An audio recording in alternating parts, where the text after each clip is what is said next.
बिस्मिल्लाहिर्रहमानिर्रहीम, अस्सलाम वालेकुम। आज़ाद कश्मीर इंतखाबात के बाद मुस्लिम लीग नून को आज एक और बड़ा धचका, एक और बड़ा सदमा, और लगता यह है कि पंजाब से मुस्लिम लीग नून का सफाया करने का आगाज़ हो चुका है। वैसे तो माजी के अंदर ये रवायत रही है कि ज़िमनी इंतखाबात में हुक्मरान जमात ही हमेशा जीतती है, लेकिन सियालकोट का इलेक्शन नून लीग के लिए हारना क्यों इतना अहम है और कैसे वज़ीर आज़म इमरान खान ने पंजाब के ऊपर और अपनी पार्टी के ऊपर और ओवरऑल जो इंतखाबी सियासत है उस पर कैसे अपनी गिरफ्त मजबूत की, और क्यों इस इलेक्शन के हवाले से जो कि आज सियालकोट में हुआ, बड़े बड़े जो सियासी माहिरीन हैं, बड़े बड़े सियासी तज्ज़ियाकार हैं, क्यों चकरा कर रह गए। एक तो आप ये देखें कि ये जो सियालकोट का हलका है ये मुस्लिम लीग नून का गढ़ समझा जाता है। वैसे तो पूरा लाहौर से लेकर जीटी रोड तक की पूरी सेंट्रल पंजाब की जो पट्टी है नून लीग का गढ़ समझी जाती है, लेकिन 2013 के इंतखाबात में मुस्लिम लीग नून ने यहाँ से क्लीन स्वीप किया था और पाकिस्तान तहरीक इंसाफ यहाँ से कोई नशिस्त ना जीत सकी। और 2018 के इलेक्शन में सियालकोट के हलके से मुस्लिम लीग नून ने कौमी असम्बली की पाँच नशिस्तें जीत ली थी। गालिबन सूबाई असम्बली की एक आध नशिस्त पाकिस्तान तहरीक इंसाफ को मिली। और उसके अलावा ये जो पूरी सेंट्रल पंजाब की पट्टी समझी जाती है, ये पाकिस्तान का माशी हब है। और ख़ुसूसन सियालकोट आप देख लें कि जितनी मेजर इंडस्ट्री है पाकिस्तान की, लेदर इंडस्ट्री और उसके अलावा स्पोर्ट्स इंडस्ट्री, उसके अलावा ये जो सर्जिकल आलात बनाने की इंडस्ट्री, इस तरह के बहुत सारे पाकिस्तान की माशी एक्टिविटीज़ सियालकोट से होती हैं। ये माशी हब समझा जाता है। और मुस्लिम लीग नून ने गुज़श्ता 3 साल के दौरान जो एक सियासी बयानिया वज़ीर आज़म इमरान खान और तहरीक इंसाफ की हुकूमत के ख़िलाफ़ बना दिया था कि ये तो सिलेक्टेड है, ये तो इसको जनरल बाजवा चला रहा है, कभी कहना कि जनरल फैज़ हमीद चला रहा है, इसको तो किसी चीज़ का पता ही नहीं, इसने तबाह कर दिया, बर्बाद कर दिया, इसने पाकिस्तान की मईशत का बट्ठा बिठा दिया, महंगाई बहुत ज़्यादा हो गई, गरीब मर गए। मतलब इस तरह का एक सियासी मंजरनामा बना दिया गया था जैसे पाकिस्तान की तारीख की सबसे बदतरीन, सबसे नाअहल तरीन हुकूमत पाकिस्तान तहरीक इंसाफ और इमरान खान की ही हो। लेकिन इस तमाम तर बयानिए के बावजूद, माशी मसाइल के बावजूद, जिस तरह पाकिस्तान तहरीक इंसाफ ने आज़ाद कश्मीर के इंतखाबात में कम बैक किया, आप देखें कि आज़ाद कश्मीर के इंतखाबात, जैसे मैं पहले ही बात कर चुका हूँ कि वो इतनी ज़्यादा अहमियत इसलिए नहीं रखते कि ये माजी की रवायत रही है। रवायत से ज़्यादा इसकी बहुत सारी सियासी वजूहात भी हैं कि आज़ाद कश्मीर और गिलगित बल्तिस्तान में चूँकि फ़ंड्स विफाक से जाते हैं, तरक्याती काम विफाक करता है और विफाक पैसा जारी करेगा तो वहाँ पर तरक्याती काम होंगे, इसीलिए वहाँ पर पावर पॉलिटिक्स चलती है, सेंटर की जमात को वोट दिए जाते हैं। लेकिन आज़ाद कश्मीर के इलेक्शन में जो महाजरीन की 12 नशिस्तें थी पंजाब से, जो कि 12 की 12 सेंटर पंजाब में थी, जीटी रोड की पट्टी में थी, जो कि नून लीग का गढ़ समझा जाता है, जो नून लीग का घर समझा जाता है, उन 12 में से 9 नशिस्तों के ऊपर मुस्लिम लीग नून को नाकामी का सामना करना पड़ा। डस्का इलेक्शन हमने देखा कि नून लीग की अपनी छोड़ी हुई नशिस्त थी और नून लीग की कह सकते हैं कि आबाई हल्का उनका था। वहाँ पर ज़िमनी इलेक्शन में पाकिस्तान तहरीक इंसाफ को शिकस्त हुई और उसके बाद इंतखाब कालदम हो गया। लेकिन उसके ऊपर मुस्लिम लीग नून ने इतना जश्न मनाया, इतना वो सियासी बयानिया प्रमोट किया कि जैसे कोई बहुत बड़ा किला फतह कर लिया हो। लेकिन आज की शिकस्त के बाद एक जानिब तो नून लीग के लिए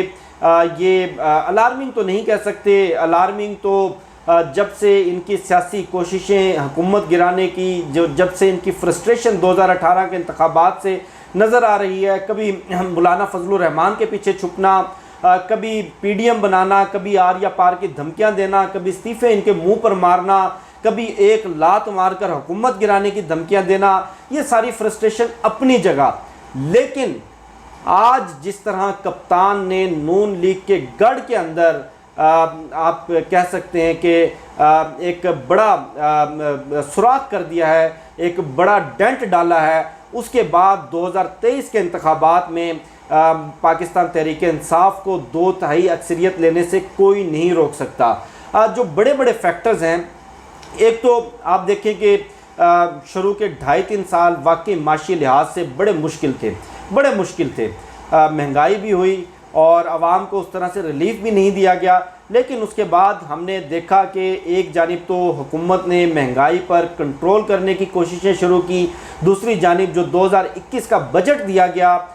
उस बजट में जिस तरह से हमारे कारोबारी तबके को रिलीफ पहुंचाया गया, जिस तरह पाकिस्तान की इंडस्ट्री को अपने पाँव पर खड़ा किया गया, जिस तरह एग्रीकल्चर के लिए रिलीफ दिया गया, ये सारी चीज़ें, ये सारी माशी कामयाबियाँ, करंट अकाउंट खसारा कम करना, ज़र मुबादला ज़खायर को तारीख की बुलंद तरीन सतह तक पहुँचाना, पाकिस्तान की एक्सपोर्ट्स के अंदर तारीखी इजाफ़ा करना, और उसके अलावा जो इंडस्ट्रियलिस्ट हैं उनके लिए जो दीगर सहूलतें जैसे कि टैक्स रिबेट और टैक्सेस का कम करना, ये सारी चीज़ें सियालकोट की जो माशी हब जिसे कहते हैं, जो सियालकोट की मुकामी इंडस्ट्री है, जो वहाँ के इंडस्ट्रियलिस्ट हैं, उन्होंने आज मोहर सब्त कर दी है पाकिस्तान तहरीक इंसाफ की माशी पॉलिसियों की वजह से, या पाकिस्तान तहरीक इंसाफ की माशी पॉलिसियों पर। क्योंकि अगर हालात इतने ही बुरे होते, अगर इसी तरह जैसे नून लीग इल्ज़ाम लगाती है कि तबाह हो गए, बर्बाद हो गए,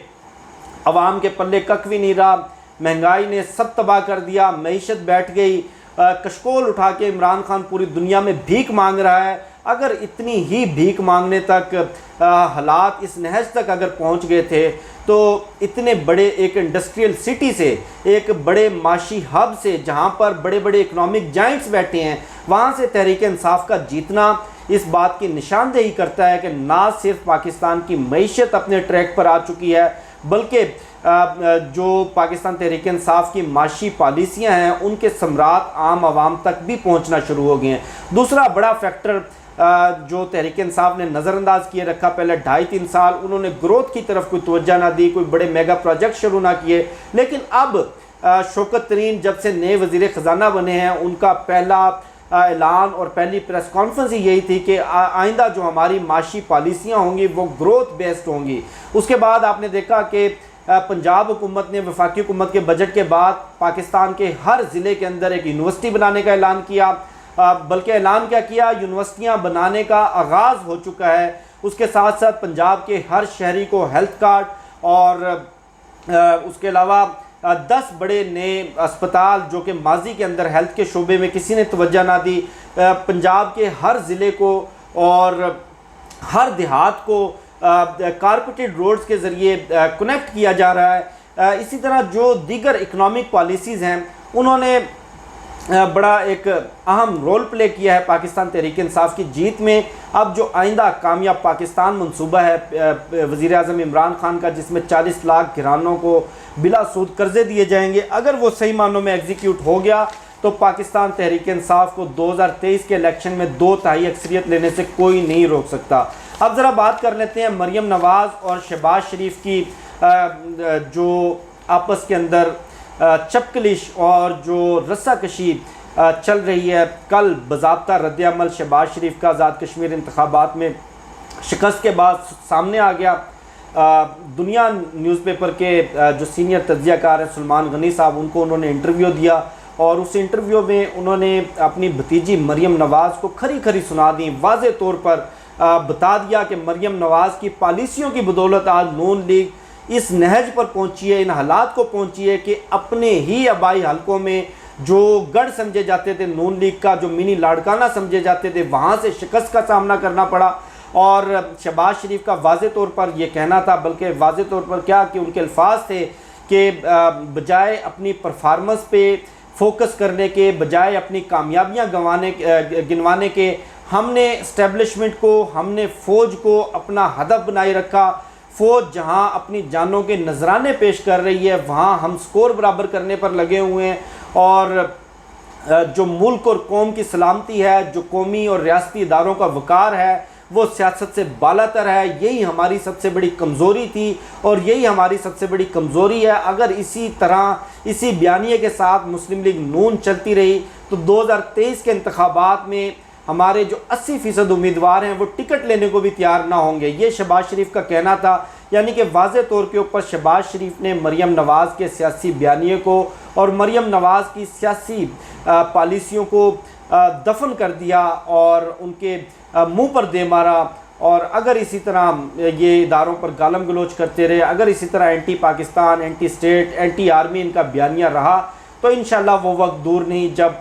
जिस तरह पंजाब से पीपल्स पार्टी का सफाया हुआ, बिल्कुल उसी तरह नून लीग का भी पंजाब से मुकम्मल सफाया हो जाएगा। मुझे शफ़क़त अली को दीजिए इजाज़त। वीडियो के हवाले से फ़ीडबैक ज़रूर दीजिएगा। इंशाल्लाह आपसे फिर नेक्स्ट वीडियो में मुलाकात होगी। पाकिस्तान जिंदाबाद।